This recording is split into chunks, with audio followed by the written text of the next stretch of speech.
안녕하세요. 오늘 우리가 함께 파헤쳐 볼 이야기는 바로 한국 주식시장의 거대한 전환점입니다.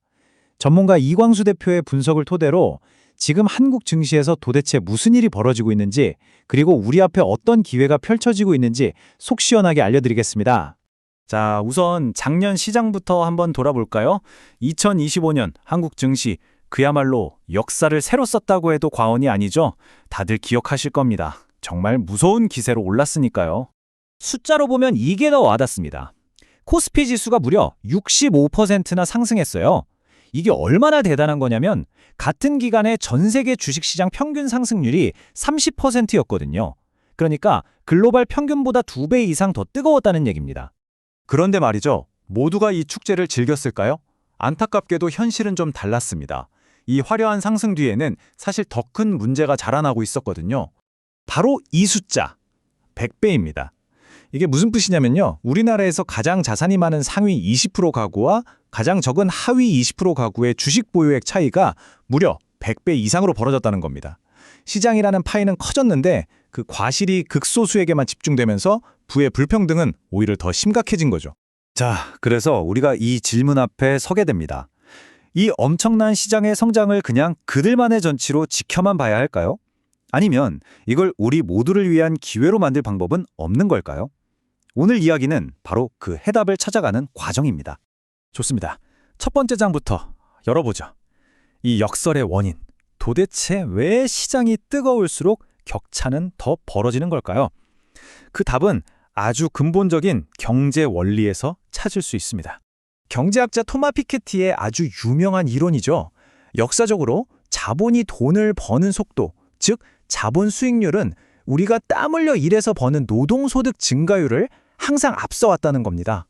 쉽게 말해서 돈을 버는 속도가 사람이 일해서 버는 속도보다 언제나 빨랐다는 거죠. 이게 바로 불평등을 만드는 핵심 엔진입니다.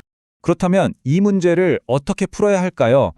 자본에 세금을 더 매기는 방법도 있겠지만 역사적으로 이게 늘 성공적인 해법은 아니었습니다. 그래서 완전히 새로운 접근, 새로운 철학이 필요합니다. 바로 여기서 이광수 대표가 아주 도발적이면서도 강력한 아이디어를 던집니다. 자본이 버는 돈을 뺏어서 나누는 게 아니라 아예 모두가 자본을 소유해서 그 수익을 함께 누리게 하자는 거죠. 네, 맞습니다. 모두가 자본가가 되는 길입니다. 이게 그냥 뜬구름 잡는 이야기가 아닙니다. 지금 한국이라는 이 집의 가치를 통째로 바꿀 만한 아주 거대한 리모델링의 증거들이 나타나고 있거든요. 이 상황을 아주 기가 막히게 설명하는 비유가 있습니다. 지금 한국 증시를 저평가된 낡은 집이라고 한번 상상해 보세요. 뼈대, 즉 기업들의 기초 체력은 아주 튼튼한데 오랫동안 관리가 안 돼서 겉보기엔 허름하고 지저분한 거죠. 그런데 바로 이 집이 이제 대대적인 리모델링에 들어간다는 겁니다. 이 리모델링을 이끄는 동력은 크게 세 가지입니다. 첫째, 이 낡은 집 앞으로 새로운 지하철 노선이 깔립니다. 바로 AI 인프라 투자죠. 이 노선이 뚫리면 주변 집값이 오르듯 AI 관련 한국 기업들이 엄청난 수혜를 잇게 됩니다. 둘째, 새로운 건축법이 시행됩니다. 바로 상법 개정 같은 제도적 변화인데요. 집주인 마음대로 집을 방치하는 게 아니라 세입자, 즉 주주들의 가치를 높이도록 법으로 강제하는 겁니다. 마지막으로 이 집의 입지가 그야말로 최고입니다. 전 세계를 둘러봐도 여기만큼 싸고 잠재력 있는 곳이 드물다는 거죠. 외국인 투자자들이 눈독을 들일 수밖에 없습니다. 자, 그럼 가장 중요한 부분입니다. 이 거대한 변화의 흐름 속에서 우리 투자자들은 무엇을 해야 할까요? 어떻게 수익을 낼 수 있을까요? 구체적인 세 가지 길을 제시해 드립니다. 이광수 대표가 제안하는 핵심 전략 세 가지입니다. 첫째, 시장 전체의 상승이라는 큰 파도에 올라타는 겁니다. 바로 지수 ETF에 투자하는 거죠. 둘째, 시장을 이끌어갈 주도주, 그중에서도 아직 제 가치를 인정받지 못하는 저평가된 주도주를 공략하는 겁니다.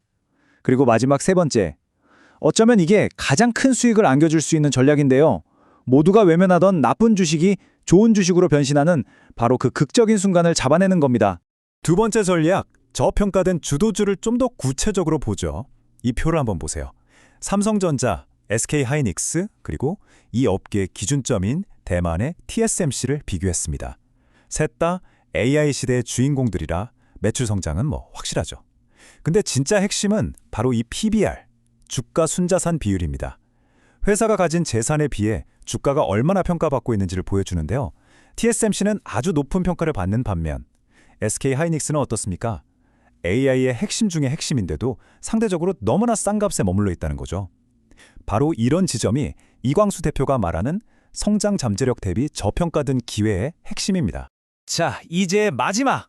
어쩌면 가장 짜릿하고 가장 높은 보상을 안겨줄 전략입니다. 바로 잿더미 속에서 나쁜 보물을 찾아내는 방법이죠. 이런 숨은 보물을 찾는 구체적인 체크리스트입니다. 첫째, PBR이 현저히 낮아서 자산 가치에 비해 주가가 말 그대로 헐값이어야 합니다. 둘째, 재무제표를 열었을 때 사업에 투자하지 않고 쌓아두기만 한 막대한 현금과 이익 잉여금이 보여야 하고요.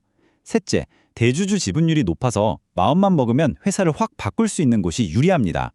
넷째, 과거의 오너 리스크나 상속 문제 같은 나쁜 역사 때문에 시장의 외면을 받아왔다면 오히려 더 좋습니다. 그리고 가장 중요한 마지막, 이 모든 조건을 갖춘 기업이 드디어 주주환원 같은 변화의 철신호를 보낼 때 바로 그 순간이 우리가 기다리던 투자 적기인 겁니다. 이것이 바로 이번 분석의 핵심 명제입니다. 기억하세요. 가장 위대한 수익은 이미 좋은 주식이 더 좋아질 때가 아니라 모두가 외면하던 나쁜 주식이 좋은 주식으로 변신할 때 터져나옵니다. 우리는 바로 그 변화에 투자해야 합니다. 마지막으로 이 질문을 던져봅니다.